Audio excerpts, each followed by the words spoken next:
Apparently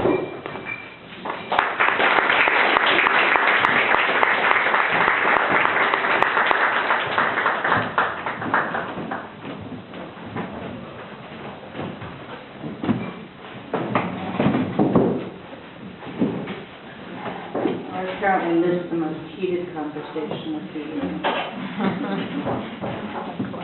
Which is good. Now I have no opinion.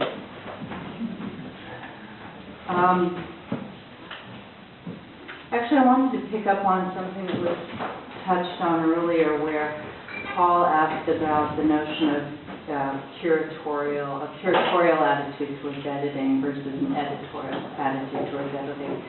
Because for my press, the Seek Press, we started the press in about 2005, I guess, but we had started having conversations about wanting to do some sort of aesthetic-based project a couple of years earlier, and the conversations kept getting stalled because while we all agreed, it was about 6 of us, I guess, 4 of us ended up starting the press, but while we all agreed that we wanted one of the downsides of postmodernism in the United States was that writers never spoke about their aesthetic.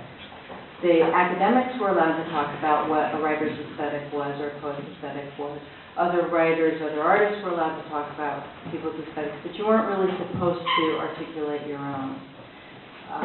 There was it's a little romantic in that way, that you were just supposed to create things. And I always felt that was cheating. That really one of the ways to see whether work was successful or not is for the artist to say, this is what I wanted to do, this is what I was intending to do, and then the viewer, the reader, should say whether or not it succeeded in doing that. So when we kept trying to have these conversations, the problem was that none of us had the same aesthetic. And this was where the press came from, was this idea that what we would like to do is have works that were in a kind of aesthetic conversation with each other, even though they obviously did not share the same aesthetic.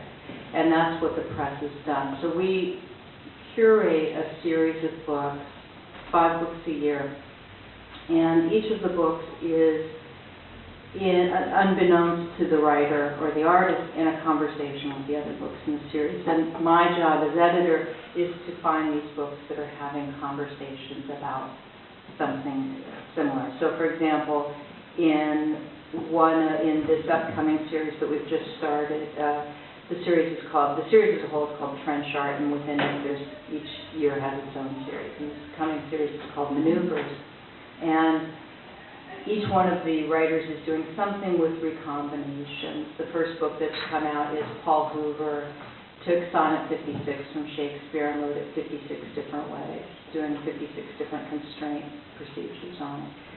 Another series we had called Casements. Each one of the artists or writers was sort of dilating and contracting a form. And it went everything from Christine Bergheim's book, where she does a Lacanian analysis of language and comes up with her own alphabet, her own symbolic alphabet, and then translates iconic texts like Genesis or Joyce using this alphabet to somebody who essentially took a haiku form, blew it apart, and put it back together. So the curatorial aspect is really, on the one hand, it's very grand. On the other hand, it's very idiosyncratic. That I look at it and say, I think these things are talking to each other. And so that's the series. And then each artist or writer has to write an aesthetic statement in which they articulate what it is that they're interested in, what it is they're trying to do, and we publish that separately.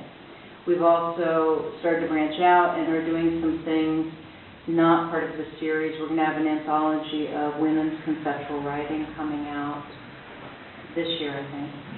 And we have a book called The Newly Co-Analects, where there was a conference in Los Angeles about 3 years ago where people who were doing constraint or procedure-based writing, some of whom were members of the ULIPO, some of whom were not, came and talked about their process. And we have an anthology of some of the papers that were presented there and their work.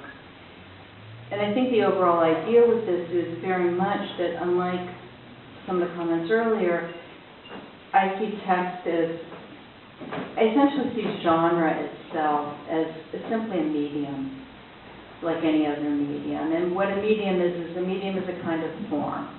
And what a form is a sort of perspective. And what a perspective is a point in a conversation. And so when you put these works together, I mean, yes, you can buy individual books, and that's great. But really what it is it's an overall discussion that we're trying to instigate between these artists and writers. And when you look at the books, they're long and thin, and the front, because we're American, we stole the front cover we ripped off Gallimard, essentially. But then the back covers, we put a piece of contemporary art. We pick artists to do the series. And the artists read the book and then create a piece for that cover. So again, it's like this sort of always trying to figure out what's the point where we can open up a conversation.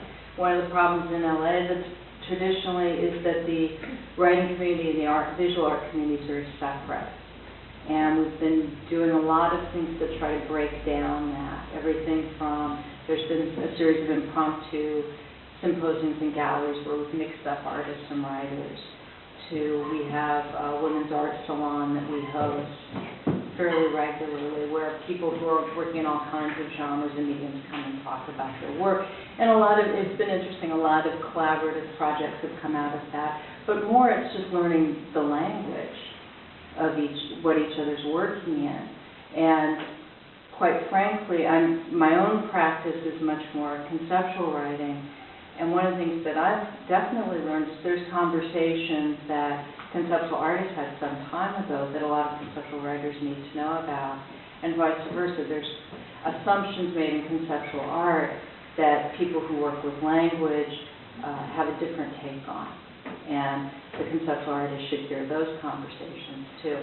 So I think, to put it in a nutshell, it's basically the thing that a small press can do is not have answers. The thing a small press can do is just open up conversations and points of conversations. And so that's what I look at it. We're publishing, there's a Swiss writer who writes in German named Urs Allmann, and he won the Ingeborg Bachmann Award in 1991 for a book called Baby Fucker, which apparently was very upsetting at the time. And that book was allowed to go out of print because it was controversial.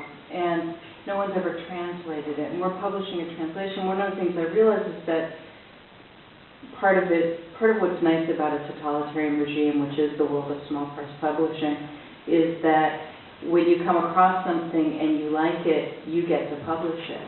It doesn't matter what anybody else thinks. It doesn't matter what shareholders think. It doesn't matter if anybody buys it or not.